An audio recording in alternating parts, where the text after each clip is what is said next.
Hay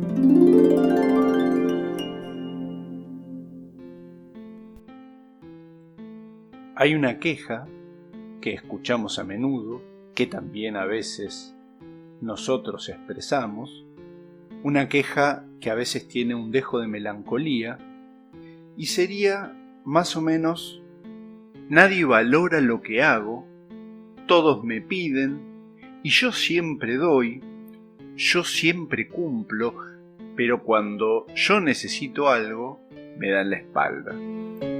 Otras veces, esta queja parece tener más enojo que desencanto y suena más o menos como: el mundo es una mierda, la gente es injusta, no podés confiar en nadie. Y hay un tercer formato que de alguna forma condensa ambas sensaciones, que sería algo así como: estoy cansado de que me tomen de estúpido. Ya sea que nos enfurezcamos contra ese mundo traidor, o nos angustiemos por no poder dejar de sentir que somos víctimas de la ingratitud, la queja nos recuerda que hay algo que no funciona bien. Hay algo que no cierra y nunca nos termina de quedar muy claro si es el mundo o somos nosotros. Laberintos humanos. Episodio 1. Reflexiones sobre la ingratitud. Para abordar estos desencuentros inevitables, nos conviene entender la diferencia entre la lógica de la justicia y la lógica del poder. Entender cómo ambas lógicas participan en las relaciones humanas y cómo influyen en nuestros diálogos internos. Y para esto yo suelo trabajar con una fábula de Esopo, que es la fábula del águila y el halcón. La historia cuenta que un águila es derribada por el flechazo de un cazador que la captura, la enjaula y la vende en una feria. Ahí un granjero la compra, le cura la pata herida por la flecha y una vez que la ave está sana, la libera. Muy agradecida, el águila caza una liebre y se dispone a llevársela al granjero como regalo por su buen gesto. Entonces se cruza con el halcón y el halcón, al enterarse de las intenciones del águila, le dice lo siguiente: no se la lleves al granjero. Él ya es bueno por sí mismo. Mejor llevásela al cazador para que la próxima vez no te vuelva a disparar. Este pequeño cuentito representa dos posturas existenciales muy distintas.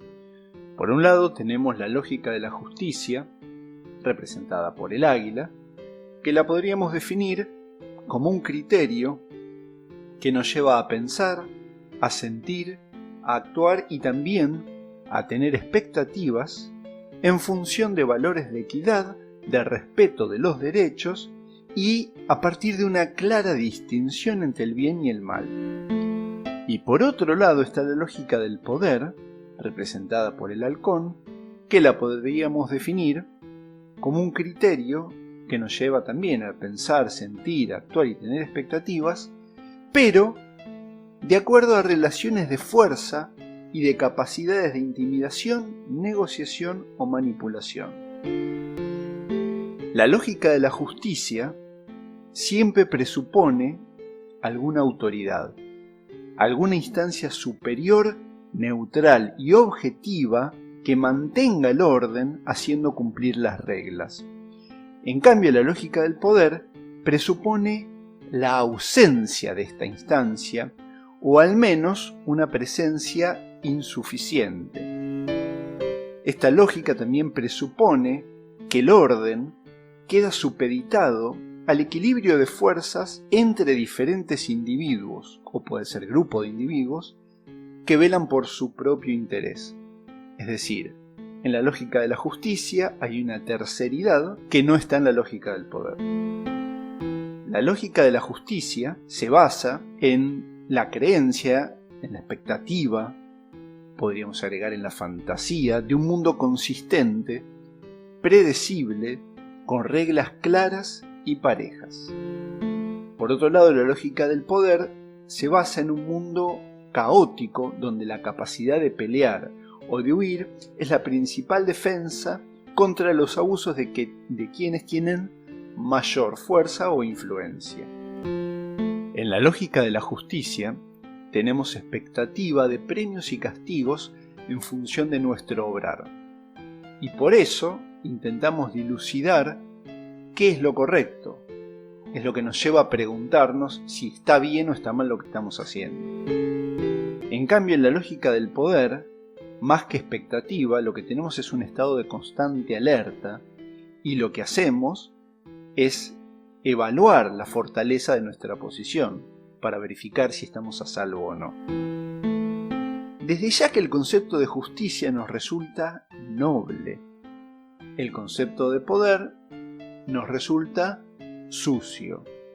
Por lo tanto, es entendible que nos resulte entrañable el gesto del águila, porque nos reconfortan las bien merecidas recompensas, y también es lógico que repudiemos la practicidad manipuladora del halcón, sin por eso dejar de reconocer que su planteo no es del todo insensato.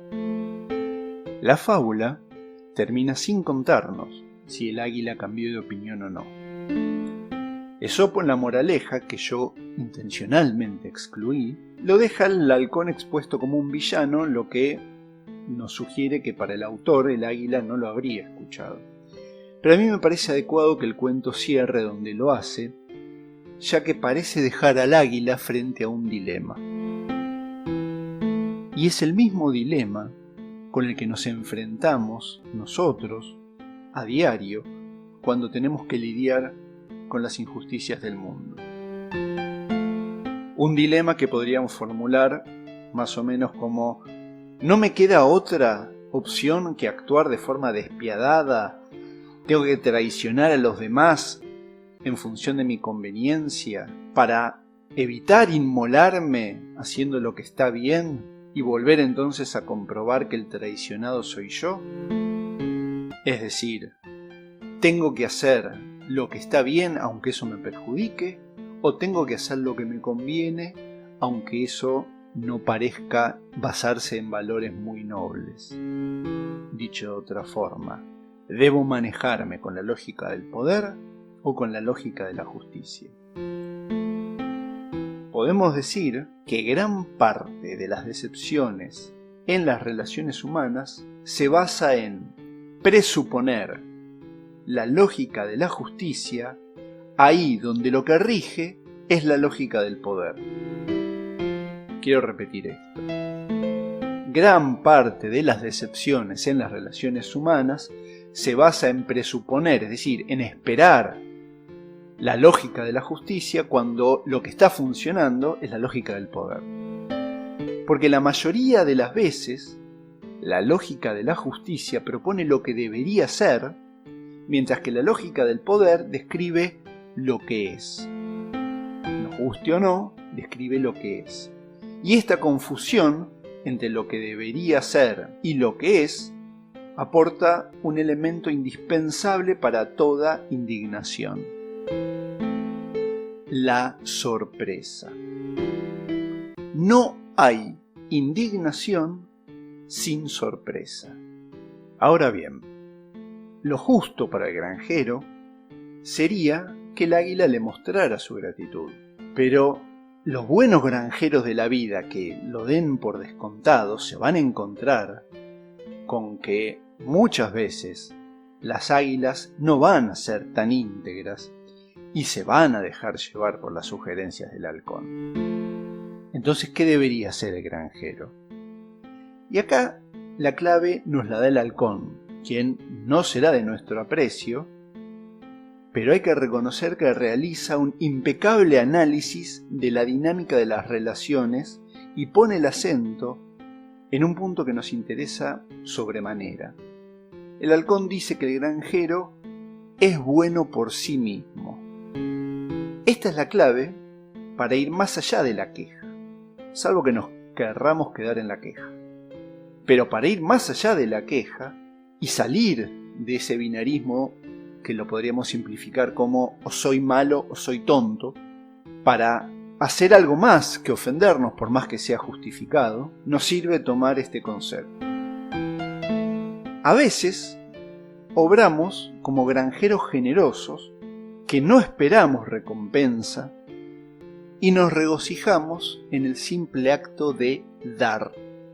En esos casos, nos alegramos si comprobamos que nuestras águilas aprendieron a sobrevivir, por ejemplo, sobornando a los cazadores. No solo no nos sentimos traicionados, sino que, si nos trajeran la liebre, les daríamos nosotros el consejo del halcón. Pero el problema está las otras veces, cuando sí esperamos una retribución, aunque más no sea el indiscutiblemente merecido reconocimiento. El problema está cuando esperamos una retribución, pero lo ocultamos. Lo ocultamos a los demás o nos lo ocultamos a nosotros porque preferimos contarnos que somos más nobles.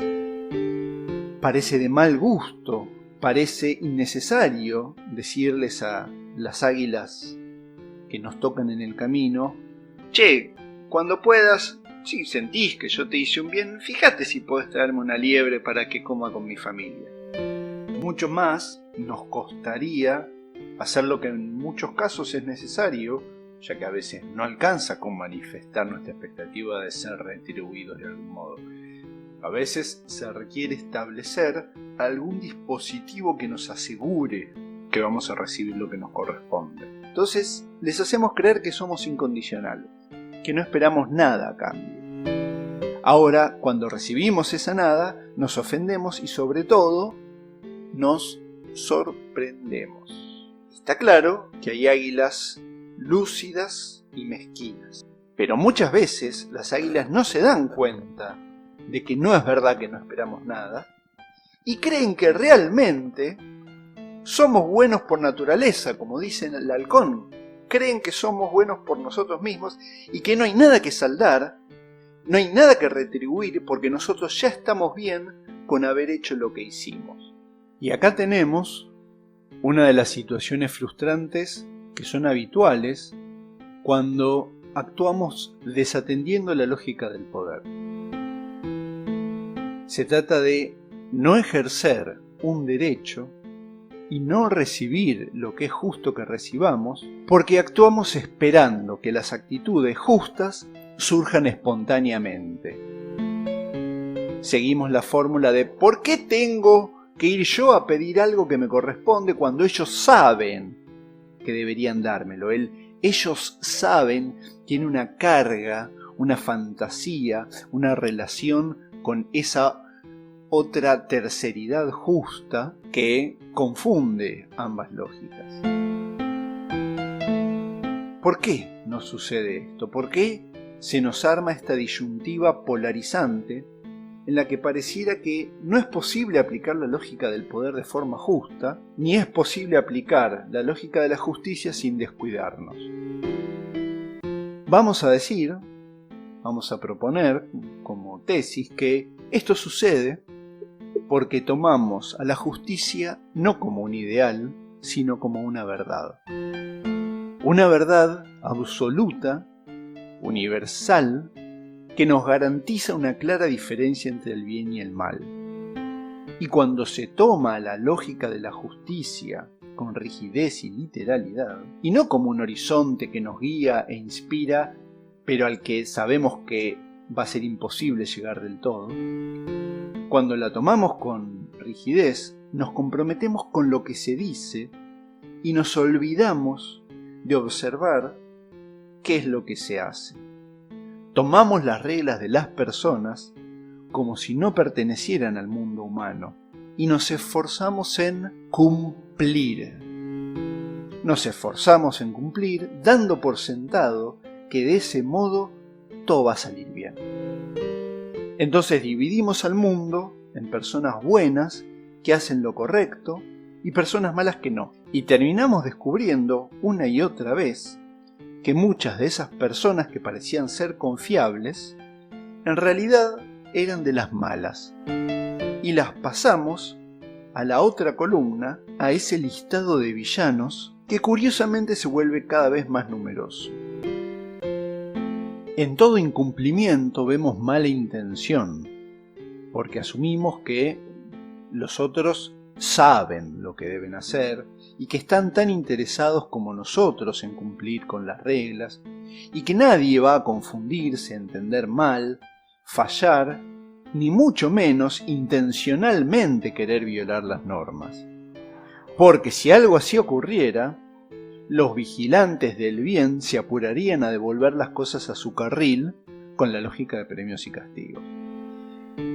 Y ahí aparece la sorpresa que lleva a la indignación, a la frustración y a la queja, cuando vemos que los incumplidores no solo no son castigados, sino que a veces hasta salen mejor parados que nosotros, como esos compañeros de trabajo que a pesar de comprometerse mucho menos, reciben el ascenso que a nosotros nos niegan solo por sonreír y adular al jefe.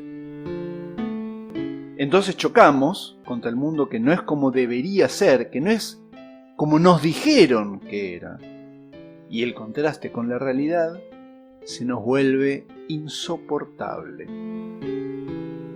Asumir que la justicia es un ideal, que es solo un ideal, y que debemos intentar acercarnos a ella, pero que nunca va a ser posible, es algo sumamente decepcionante. La primera decepción es ver que los asuntos humanos no están regulados por ninguna autoridad objetiva y neutral que impone premios y castigos de forma imparcial. Es decir, que esa terceridad no interviene, que nuestros pares, amigos, parejas, familiares, no viven para impartir justicia, sino que buscan vivir en función de sus intereses, sus necesidades, sus temores, sus limitaciones, y eso los lleva a actuar con mayor o menor grandeza, o ni siquiera con lo que nosotros podemos evaluar subjetivamente como mayor o menor grandeza.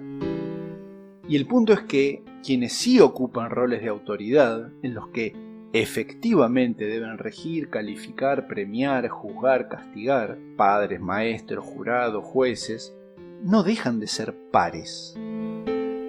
No dejan de ser pares en tanto humanos y carecen de imparcialidad y objetividad, aunque en algunos casos, afortunadamente, algunos pueden intentar acercarse a eso.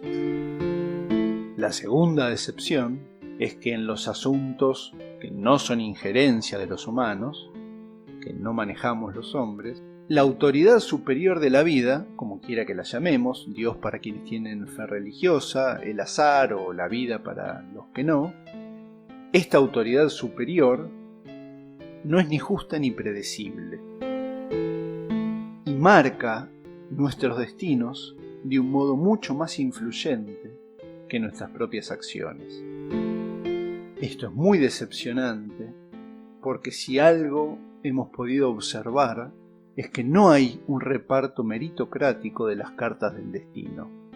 Le pasan cosas buenas y cosas malas tanto a los que obran mal como a los que obran bien.